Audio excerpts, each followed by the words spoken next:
From CBS News Bay Area, this is the Afternoon Edition. Right now on the Afternoon Edition, President Trump set to unveil his long-awaited tariffs plan an hour from now in the White House Rose Garden. Thanks for joining us this afternoon. I'm Ann Makovic. The White House says those tariffs set to take effect immediately after the president's announcement.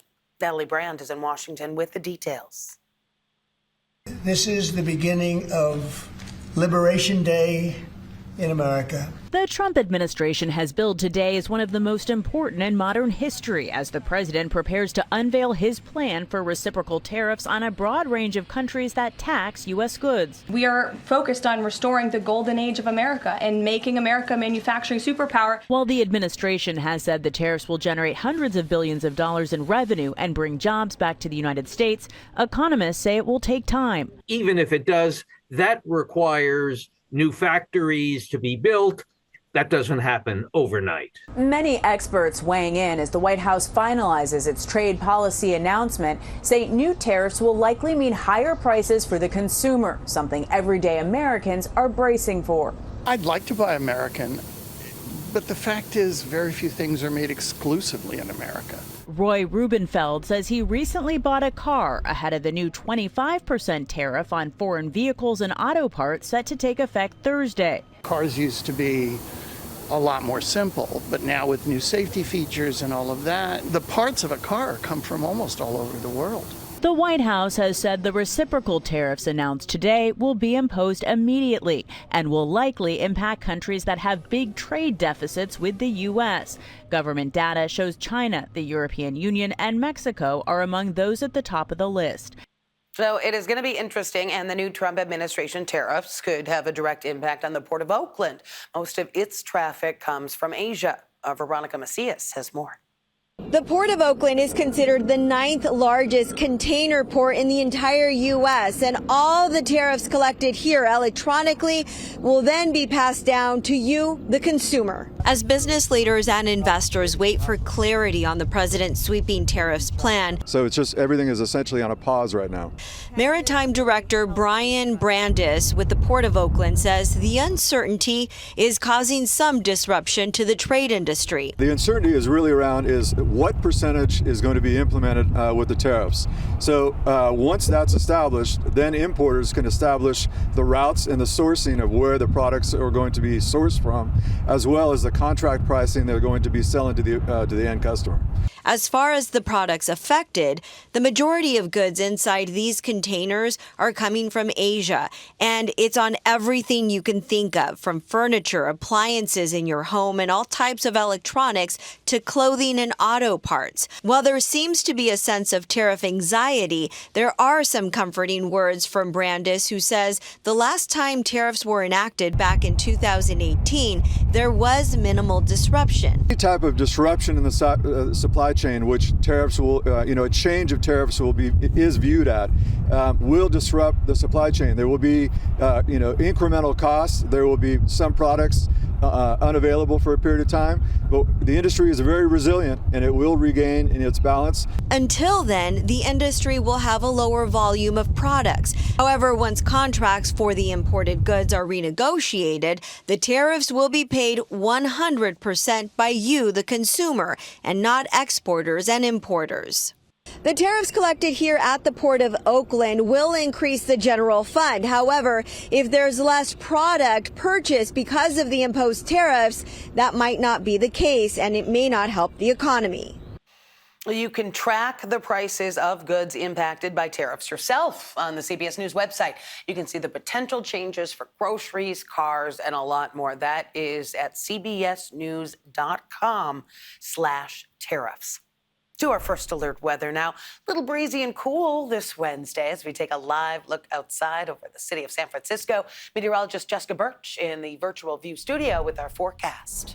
Breezy and cool, yeah, but at least look at those blue skies. I mean, this has just been such a beautiful day so far. Yeah, still a little bit cool. San Francisco, for example, today down by about 6 degrees compared to where we should be for this time of year, but we're starting to recover. Heading into the next couple days, we're warming up and we're continuing to dry up. All the way up into the North Bay, we're sitting in the low 60s. It looks very similar down into the Santa Clara Valley, and we're only going to warm up more as we head into the next couple days. As high pressure builds its way in, that warms us up and it gives us plenty of sunshine too. Now, one thing to mention for today, as you're heading outside into the next couple hours, our wind gusts can get anywhere up to around 35 to 40 miles per hour along our coastline today. So just be very careful out there along our shoreline. In our inland areas, the winds are relatively light. But the other big weather story for us has to do with this really big warm up right around the corner. This is within the next 6 to 10 days issued by the Climate Prediction Center, and we're already starting to notice that trend heading into this weekend. We dip down a little bit as we head into next Monday as a cold front quickly sweeps its way through, but look at the next week. I mean, by Wednesday and Thursday of next week, areas like Livermore, San Jose, all throughout our inland spots are going to continue to warm up eventually into the 80s. So I'll have more on why that's happening coming up in a bit. For now, back over to you. Thanks, Jess. San Francisco has long been criticized for its lax views on public drug use, down to handing out supplies for people to do drugs in a safer manner, like clean foils and needles. But things are changing. To date, Mayor Daniel Lurie announced that the city will no longer provide drug use supplies without also providing treatment counseling. The policy change signals a shift in the city's response to the fentanyl crisis, from harm reduction to treatment. It's all part of Mayor Lurie's Breaking the Cycle plan. Programs that offer smoking supplies must also move indoors and end distribution in public spaces. The policy begins April 30th.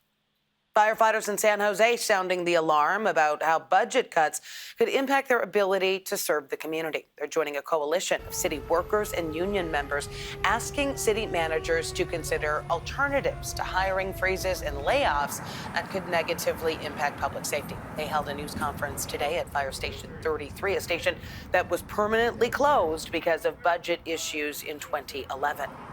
A former Biden cabinet member is tossing his name into the ring for the governor's race here in California.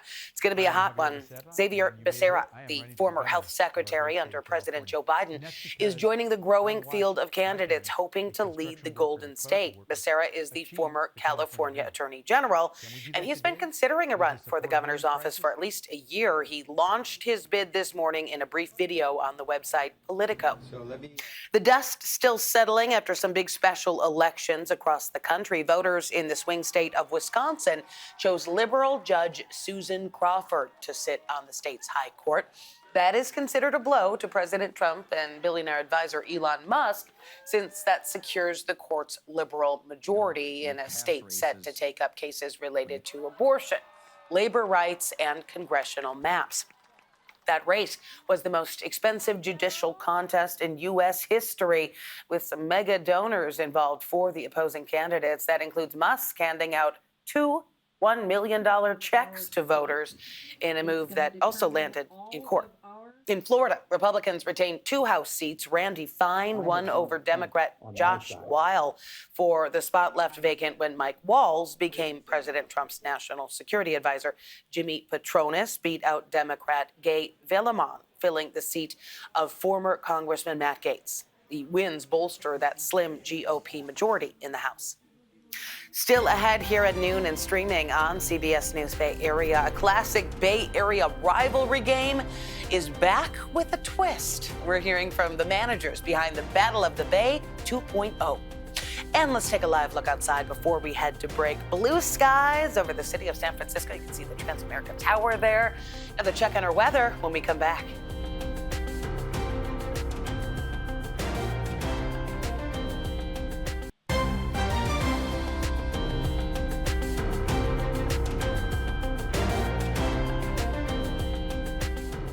Today marks a new chapter in Bay Area baseball. The San Jose Giants and the Oakland Ballers going to face off for the first time ever in what is being called Battle of the Bay 2.0. Our Amanda Harry spoke with management from both teams about the new spin on a classic rivalry game. Baseball has been a big part of Bay Area history. But the A's leaving Oakland brought an end to the long-standing Battle of the Bay. At least, that's what people thought. until the president of the San Jose Giants, Ben Taylor, had what felt like a far-fetched proposal. It was one of those late night ideas, and there's a void that has to be filled. Taylor grew up in the Bay Area and played baseball all through high school. He looked forward to seeing the Giants and the A's face off each year and was disappointed it was over. So he reached out to the owners of the Oakland Ballers to propose a new Battle of the Bay, 2.0, this time between San Jose and Oakland. We're taking a piece of the Bay Area baseball history that has meant so much to this area and this region of fan and bringing it back. Co-founder of the Ballers, Paul Friedman, says they jumped at the opportunity. Well, we just want to make sure that the excitement of baseball stays around. And this matchup is going to be monumental. To our knowledge, the first time in the history of baseball that an independent minor league team is playing an affiliated minor league team. The Giants are a single A affiliate for the San Francisco Giants. The Ballers play in the independent Pioneer League. It's a big opportunity for them to show up in the spotlight, televised game, and see what they can do. The Ballers haven't started spring training yet, but they're going to be ready for their first appearance at Excite Ballpark in San Jose, which holds up to 3,200 fans. You get an intimate entertainment experience that you just don't have much of anywhere else in the Silicon Valley. Taylor says people will be traveling from across the Bay Area to see the Battle of the Bay 2.0. We've got folks driving down from areas of Northern California that we don't generally see tickets purchased from. So certainly folks are going to be purchasing hotel rooms, staying the night, enjoying everything that San Jose has to offer in addition to the game itself. Both teams hope this will be just the first meeting in a long, friendly rivalry. This is the inaugural season, but will be far from the last time that this game takes place. Creating new traditions for a new era of Bay Area sports. And if you cannot go to the game in person, you can catch all of the action live on Pix Plus tonight. We're going to be broadcasting that game first pitch at 6 o'clock.